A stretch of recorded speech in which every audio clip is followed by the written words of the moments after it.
preparação do Grêmio contra o Bahia. Bom dia, meu amigo. Bom dia, Fábio. Bom dia, Diego. Bom dia a todos.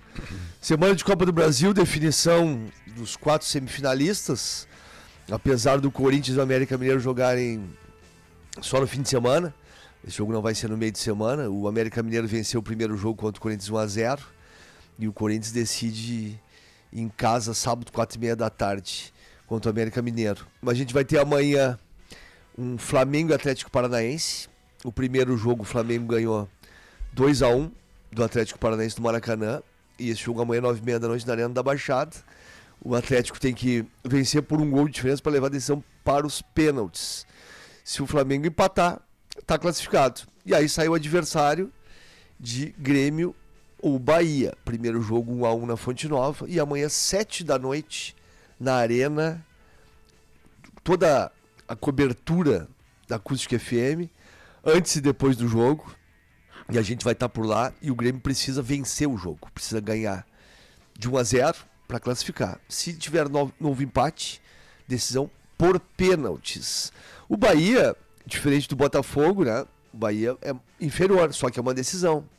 O Bahia vem para jogar a vida aqui porque sabe que são 90 minutos, pode passar por uma semifinal de Copa do Brasil, colocar 9 milhões no bolso e ir seguindo.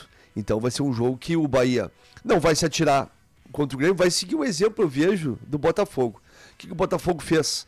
O Botafogo sofreu o jogo contra o Grêmio, foi pressionado, dava uma escapadinha de vez em quando, jogava no erro do Grêmio. E o que fez o Botafogo? Lá, 35 do segundo tempo, no erro do Grêmio, fez o gol. E é isso que o Bahia vai querer, uma bola aérea, né, especular, porque o Grêmio vai pressionar, jogando em casa, 45 mil torcedores são esperados, e o Grêmio vai pressionar. O Grêmio está com uma dificuldade esse ano, ou não digo esse ano, mas de um período para cá, que é o seguinte: o Grêmio tem tomado muitos gols. Apesar do Grêmio ter o terceiro melhor ataque do Campeonato Brasileiro, o melhor ataque é o Flamengo com 27, depois Palmeiras 25, e Botafogo e Grêmio fizeram 24 gols. Terceiro melhor ataque junto com o Botafogo. Só que eu estava dando uma analisada nas últimas 7 rodadas. O Grêmio tomou gol em todas. Tomou gol, 10 gols em 7 rodadas. Tomou 2 do Botafogo, tomou 1 do Bahia, 1 do Curitiba, 1 do América Mineiro, 3 do Flamengo, 1 do São Paulo e 1 do Atlético Paranaense. E na maioria desses jogos jogou com 3 zagueiros.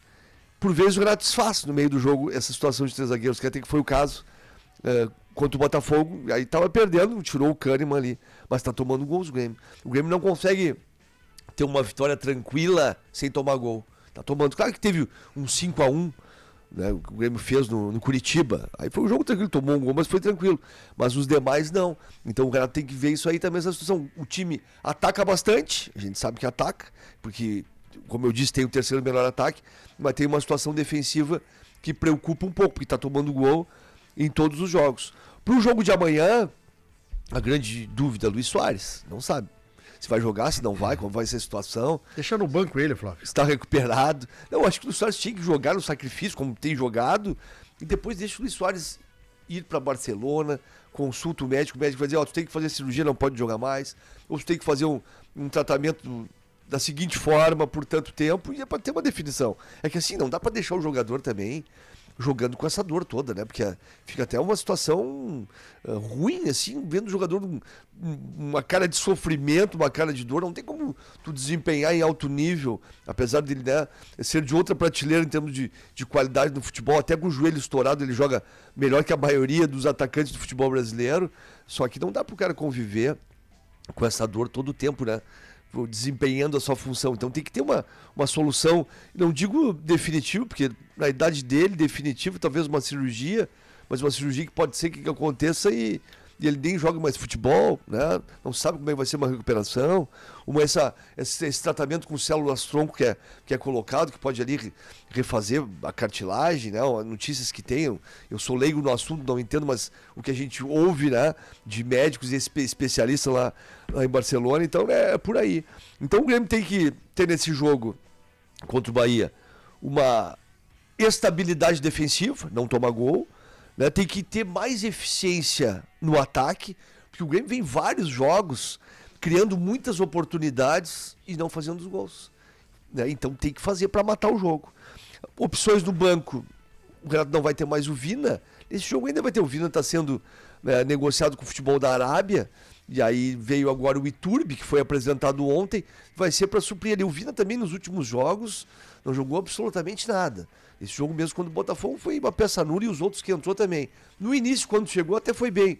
Fez gol em Grenal lá no Gauchão, teve um certo protagonismo, mas não estava desempenhando bem a função, tanto que saiu do time no esquema do Renato e ficou no banco de reservas por muitos jogos. Então, né, amanhã, 7 da noite, esse grande jogo, Grêmio-Bahia na Arena, a gente vai estar acompanhando tudo isso, e amanhã a gente vai trazer a escalação do Grêmio, escalação do Bahia e tudo que envolve esse jogo.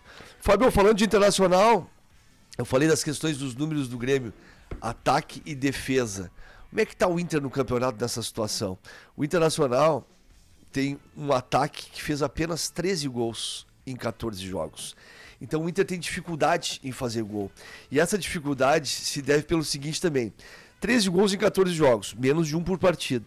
E o Inter é o segundo time no Campeonato Brasileiro que menos chuta. Por isso essa dificuldade de fazer gol.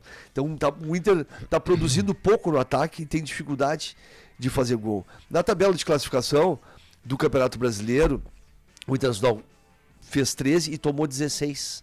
Tem um saldo menos 3. Então o Mano tem que rever essa situação. E tem uma peça que o Mano tem para melhorar essa situação. E essa peça chama-se Ener Valencia. Só que o Mano não pode escalar o jogador aberto pelo lado direito. O jogador tem que jogar centralizado. Se não for com o Luiz Adriano, que seja sozinho, com o de beirada, mas se for com o Luiz Adriano, que jogue os dois em aproximação, ele com o segundo volante, aquela jogada clássica, né? Tu trabalha com pivô, tu trabalha com a referência, tu faz o 2-1, tu faz a aproximação, o Luiz Adriano também tem que procurá-lo. Então, claro, demanda um pouco de treinamento, isso não tem dúvida nenhuma, mas só que o Mano não pode dar na arrancada já, o Mano já colocar o cara numa posição errada. Claro que é uma estratégia, pensou, treinou, mas não deu nada certo. O Inter foi inoperante contra o Fluminense no primeiro tempo. No segundo tempo, incorporou um pouquinho mais o meio de campo com o Arangues, e aí melhorou um pouquinho. Não teve várias chances. Teve uma com o Alemão, que foi a mais clara na trave. E agora tem toda a semana para enfrentar o Palmeiras, que vai ser domingo no Beira-Rio. E aí tem um movimento já, né, em redes sociais, hashtag fora Mano, tudo mais, e muitas adesões, mas eu vejo que não é o momento, né, disso. Até porque, o que tem que ponderar o torcedor internacional? O Mano, no dia 2 de agosto, com o Inter, tem uma decisão de oitavas de final da Libertadores contra o River Plate. Ali, se eliminado, e se continua nesse meio de tabela pelo brasileiro, 10º lugar, 11º, não conseguindo avançar, tu pode até pensar em trocar de treinador. Mas nesse momento é inviável. Hoje são 11 de julho, falta 20 dias pro jogo. Tu vai trocar um trabalho do treinador que há pouco tempo teve um trabalho de 10 jogos de vencibilidade, apesar, claro, de não desempenhar um bom futebol. Não tem dúvida nenhuma. O Inter não teve um grande futebol uniforme nesse ano de 2023. Mas só que não dá para mudar o treinador agora, né? Claro que o torcedor é passional, o torcedor tem a paixão, e rede social aceita tudo, né? E todo mundo, né, coloca a sua raiva, o seu rancor, tudo mais na rede social e vai no embalo. Né? Mas só que tem que pensar um pouquinho, né? Não dá pra agir com o coração, tem que pensar com a cabeça. E neste momento, o Mano Menezes, né, vai continuar no cargo e não tem motivo nenhum para ele sair do Internacional. Flávio, eu penso assim que nem é igual a política. Daqui a pouco tem uma turma da oposição ao atual presidente que quer o pior pro Inter para que a eleição de dezembro seja uma eleição vitoriosa para a oposição.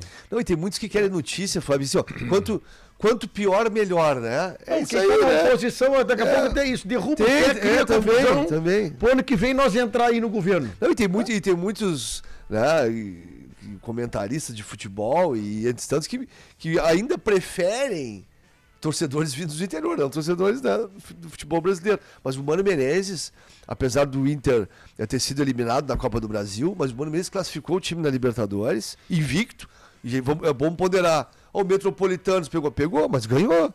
E quando teve que ganhar, o Independente de Medellín ganhou. Não tem um grande time? Não tem, a gente sabe que não tem. Mas está fazendo, digamos assim, um arroz com feijão. O torcedor quer mais, pode até querer, mas por enquanto não tem condição o Mano de tirar mais do elenco que tem. Porque o que agregou o Internacional nessa janela?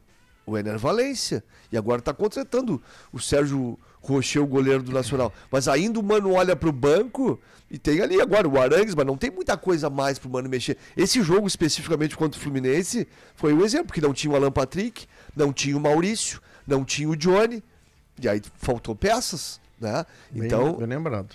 Então não dá para crucificar o treinador.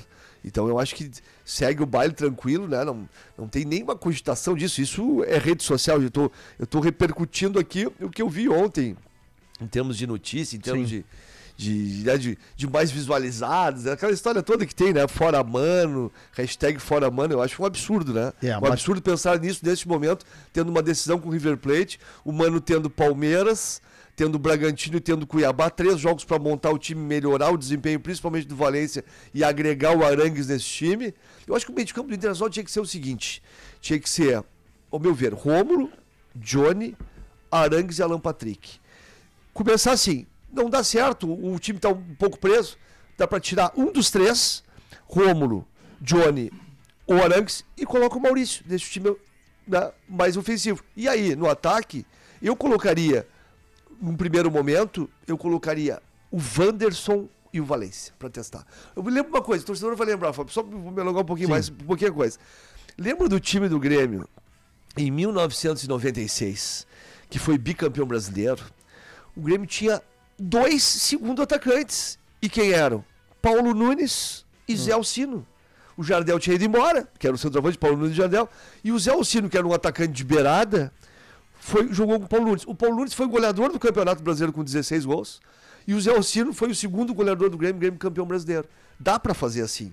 Porque o Luiz Adriano não tá tendo condição, eu vejo, de ser o parceiro agora do Valência. Eu testaria Wanderson e Valência, né? Mas vai ficar a critério do Mano. Vamos ver a sequência, tem a semana para trabalhar, como eu mencionei, tem o Palmeiras pela frente.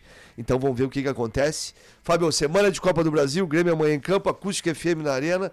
Hoje à noite, arquibancada acústica, a partir das 7 horas, repercutindo tudo de brasileiro e projetando, claro, a Copa do Brasil.